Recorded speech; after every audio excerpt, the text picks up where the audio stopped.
Bonjour, bienvenue sur cette chaîne de Masha Design. Sur cette chaîne, on parle de comment entreprendre en couture. Parce que c'est important. Pourquoi est-ce que je te parle de cela? Parce que bien souvent, beaucoup de personnes partent en affaires, en couture, mais ils n'arrivent pas à vivre en fait de leur métier. C'est pourquoi en fait j'ai mis en place cette page pour pouvoir en discuter avec vous, vous donner en fait des trucs et des astuces, vous partager aussi mon expérience parce que au travers de mon entreprise Masha Design, j'ai expérimenté des choses, j'ai vu des choses, j'ai fait des erreurs et aussi j'ai eu des bons coups et donc c'est ce que je veux pouvoir vous partager. Et donc fait que restez sur cette chaîne jusqu'à la fin. Ou aussi, si vous n'êtes pas encore abonné, abonnez-vous à cette chaîne. N'oubliez pas de le partager à ceux qui pourraient être intéressés.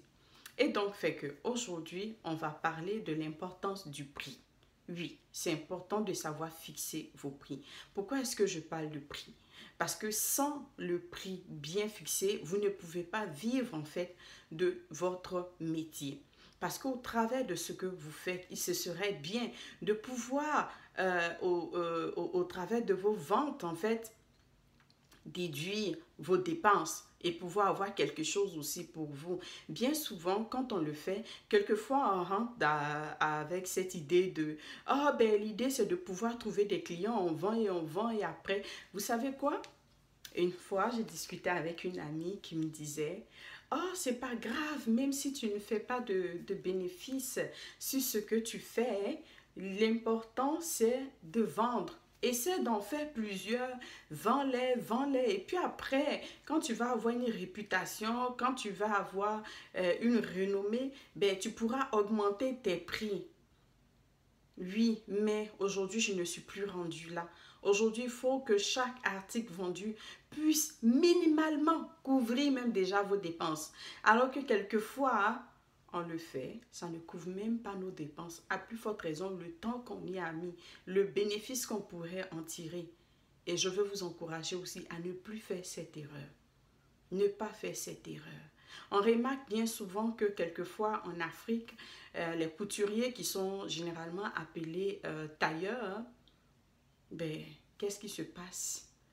Ces métiers-là sont appelés des sous-métiers ou sous-métiers parce qu'ils ne rapportent pas.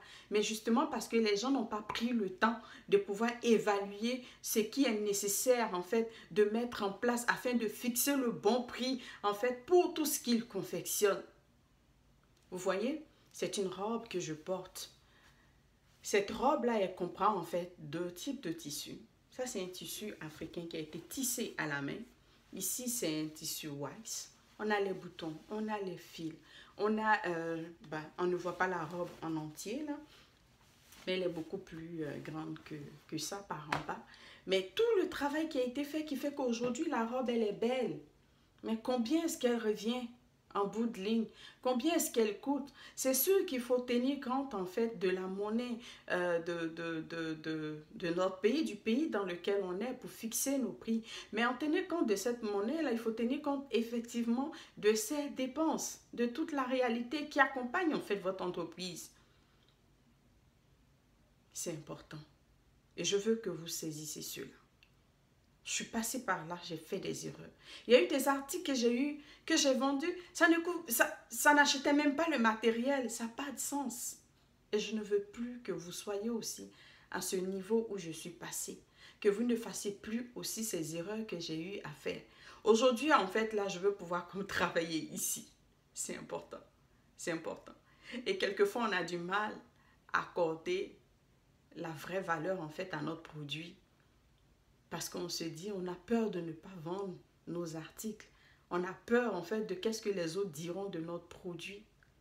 Mais si vous croyez à votre produit, si vous croyez à la valeur de qu'est-ce que vous faites, croyez aussi au prix que vous mettez là-dessus. Et n'ayez pas peur. N'ayez pas peur. Si jamais vous avez peur, advenant que vous vous dites, oh ben, mettez le prix, fermez les yeux. Quand on vous demande, dites le prix, fermez les yeux, respirez une bonne fois. Vous allez voir. La personne vous dira, ah ok, c'est bon, je le prends. S'il ne le prend pas, c'est qu'il n'est pas fait pour votre produit. S'il ne le prend pas, c'est que ce n'est pas votre client idéal. Sachez que ici au Canada, tout ce qui est fait manuellement coûte cher. Coûte cher, extrêmement cher, beaucoup cher. On peut pas se permettre d'avoir une femme de ménage 7 jours sur 7 ici. On ne peut pas se permettre cela. Même quand on appelle le plombier pour juste venir réparer quelque chose. Quelquefois, tu appelles un plombier pour venir juste voir ta robinetterie, ton robinet d'eau qui coule. Et même là, quand il va sortir, quelquefois, hey, c'est des factures qui vont tourner autour de 100, 150 $, 200 $. Et même quand on veut appeler un plombier, ici, on réfléchit à 2 fois. Est-ce que je peux essayer de régler moi-même? Parce que ça va me coûter au moins 100 ou 200 $. Et donc, c'est ce que je voulais vous partager aujourd'hui. C'est important. C'est important. Ça a été difficile pour moi au début, à un moment donné de mon entreprise. Mais c'est important de le faire. Sinon, finalement, c'est des articles que vous allez offrir gratuitement, donner en cadeau. Sachez que tout ce qui est fait à la main, ça prend du temps. D'abord, ça prend de la réflexion parce que le temps qui est mis d'abord à penser au projet, à le concevoir, le temps on prend pour le coudre. C'est ce que je voulais vous partager brièvement. Au plaisir de partager avec vous un autre sujet sur comment entreprendre en couture et pouvoir vivre de son métier. Si vous n'êtes pas encore abonné, abonnez-vous à cette chaîne et n'oubliez pas de partager cette vidéo. À bientôt.